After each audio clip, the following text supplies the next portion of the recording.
The lore is strong with this episode, but the CGI and fight choreography are not. I've reached the point where I can really start to form an opinion on this season of The Mandalorian, and it's not great. I don't hate the series, but I'm kind of just watching it to watch it at this point.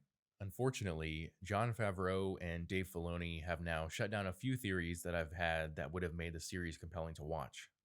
In fact, they've shut down several theories that fans have had, which I think many people will find disappointing, so let's get into it. This will be a short video for a short episode, with the Foundling clocking in at about 26 minutes without the credits. The episode opens on a training montage at the Mandalorian covert. We see seasoned warriors and foundlings alike practicing their varying skills, demonstrated by some very poorly written, uninspired, and poorly choreographed scenes. This is season 3. Favreau and Filoni should be in the swing of things by now, and I have to figure that the budget was a little higher for this season given the show's popularity. And yet the best that they can come up with is a recreation of a fat Steven Seagal exhibition and Mandalorians randomly shooting blasters and missiles into the water. Like, what are they even aiming at? And you also get two guys shooting flamethrowers at each other. What's the point of them both shooting fire at each other simultaneously? The fire hits the fire and nothing happens. They weren't even close enough to actually hit each other. Every scene in this montage is absolutely pointless.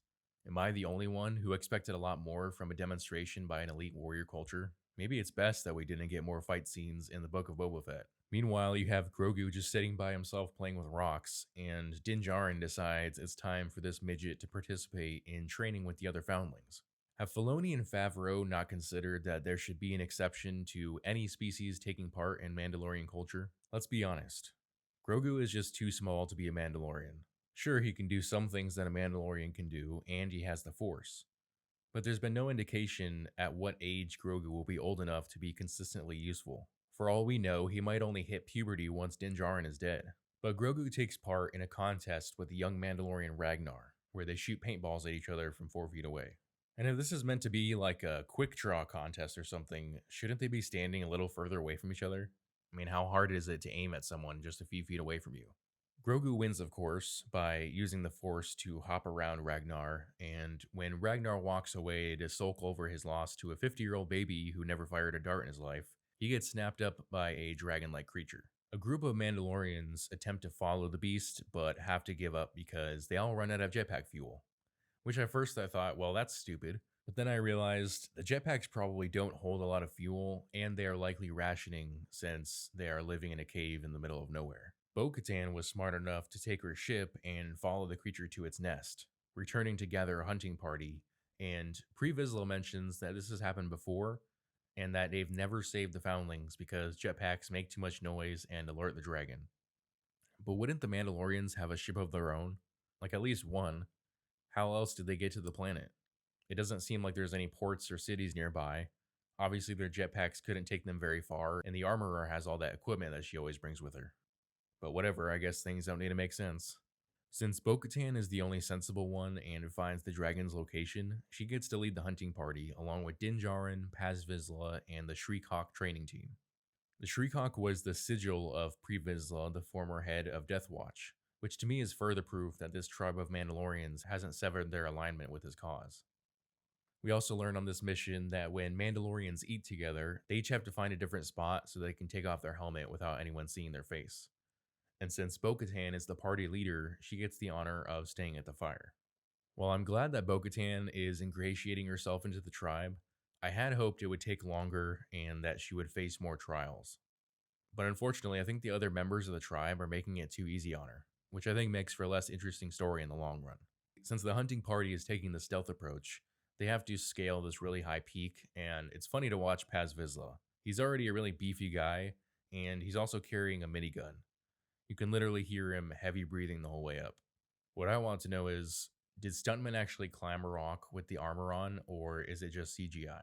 I get that the armor isn't metal, but the helmet would still make it hard to see where to place your hands and feet. When they get to the nest, the party learns that the dragon has hatchlings, and we also learn that Ragnar is actually the son of Paz Vizsla, so the lineage of House Vizsla does indeed live on. But what you might be wondering is, who's the mother? Could it be the armorer or some random female Mandalorian? Also, do you think Mandalorians have sex with their helmets on? Or do you think there's an exception? Like, you have to marry the person and then you're allowed to show them your face. The party does end up saving Ragnar and even brings back the dragon hatchlings, which they were able to do because the dragon was eaten by one of those giant alligator things. I think we'll see a season finale where those dragons come in handy. If not this season, then the following season. They'll probably try to replicate the Game of Thrones battle, and it'll be Thrawn instead of the Night King. After Din Djarin saved Ragnar, Paz Vizsla seems like he may have formed a new opinion about him. So there goes my theory of Paz trying to take over the Children of the Watch and attempting to kill Din Djarin and Bo-Katan. He seems to at least have generated some measure of respect for the two. Personally, I think the story would have been more interesting if he had remained antagonistic. A live-action Mandalorian Civil War would have been really cool to see. When the hunting party returns, the armorer tells Bo-Katan that she has done the highest honor of the creed, which is saving a foundling. The hunting party gets some form of celebratory salute where they clang their gauntlets together, which looks like a ripoff of the Wakanda Forever salute. And it's not even the first ripoff. While the hunting party was off rescuing the foundling, Grogu spent some time learning about Mandalorian culture from the armorer. The rather casual way that she talks to Grogu and shares her culture is kind of weird, considering that last season she was telling Din Djarin that Grogu needed to be with his own kind, referring to the Jedi. The armorer tells Grogu that the Forge is the heart of Mandalorian culture, that people are like raw ore, and the Forge pounds out the weaknesses. This is starting to sound like Dwarven culture. And while she's talking, the pounding of the Forge starts giving Grogu some Vietnam flashbacks of the Jedi Temple on the night of the Purge. And this is something that Mandalorian fans have been waiting for a very long time. What is Grogu's origin? Who were his parents? Who was he trained by? And who saved him from the Purge? These are questions that have been built up for the past few years in the fan base. And how does Disney respond? With subverting expectations, of course. What else? If you believe that Grogu was saved by Mace Windu, who somehow survived his fall, it wasn't him.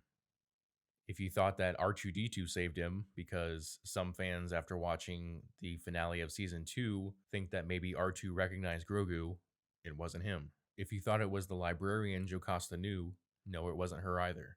If you thought that there was a possibility he may have faced Anakin on the night of the Purge, we are given no evidence of that happening. So pretty much every single theory that I've heard that pointed to something interesting having taken place on the night that Grogu was rescued from the Purge was wrong. Instead, his rescuer is this guy. Do you recognize him? No? Me neither. His name is Kelleran Beck, he's a Jedi, and that's all we know. His character is played by Ahmed Best, who voiced Jar Jar Binks in the prequel trilogy, if you care about that. Kelleran and Grogu escape the clones and go to a platform where a squad of soldiers and a ship from Naboo is waiting for him. Apparently, there was a whole plan to get Grogu away that involved other Jedi who were killed during the Purge. But Kelleran and Grogu escape Coruscant by themselves. So I think this is just part 1 of Grogu's origin. But I don't think we're getting any more information on the night of the Purge, which is really what everyone wanted. Also, the CGI in these scenes felt weird. The city of Coruscant looked how it always looked. The clones looked fine. It was just Kelleran. I don't know if it was a green or blue screen or whatever they were using, but he didn't look quite right against the background in a lot of those scenes. Probably just more of Disney overworking their VFX artists. But while Grogu was having his flashbacks, the armorer wasn't just wasting time with the Forge. She actually made Grogu a new piece of armor, a rondelle, whatever that is. Will there ever be a point where Grogu gets full traditional Mandalorian armor? Because that's just going to look goofy. Bo-Katan also gets a new piece of armor in this episode because she lost a pauldron when chasing the dragon. Instead of getting another matching pauldron with the Night Owl sigil, she instead asked for one with the Mythosaur sigil. I thought, okay, so Bo-Katan is going to tell the armorer about the Mythosaur, and that's literally the perfect person to tell with how fanatical she is about the creed. So Bo-Katan says, what would you say if I told you that I saw a Mythosaur? And the armorer responds by saying, oh, well, that's a noble vision for a warrior to have. And Bo-Katan says, no, I mean, I saw an actual Mythosaur in the living waters. And the armorer says, when you choose to walk the way of the Mandalore, you will see many things. And Bo-Katan's like, no, it was real. And you know what the armorer says? This is the way. That's it. No inquiry. Just the Mandalorian version of, oh, that's cool. And this is the armorer we're talking about. It'd be like someone telling a Christian minister they saw Jesus for real, and the minister just responds by saying something like, God moves in mysterious ways. You would feel like they're not taking you seriously. It's hard to tell whether or not the armorer actually believes Bo-Katan or if she's just humoring her. As part of a small sect of Mandalorians who is hiding in a cave, you'd think hearing of the existence of a living mythosaur would be a big deal. But that's that, I guess. Damn. This episode was short, but it was thorough in shutting down several theories. Some theories of mine, and some more mainstream theories that the fandom has held since the beginning of the series. So let me know in the comment section how you feel about the future of Star Wars, and if you are excited to have Disney subvert your expectations some more. If you enjoyed this video, please hit the like and subscribe button and the notification bell so that you never miss out on a new video. Thanks for watching.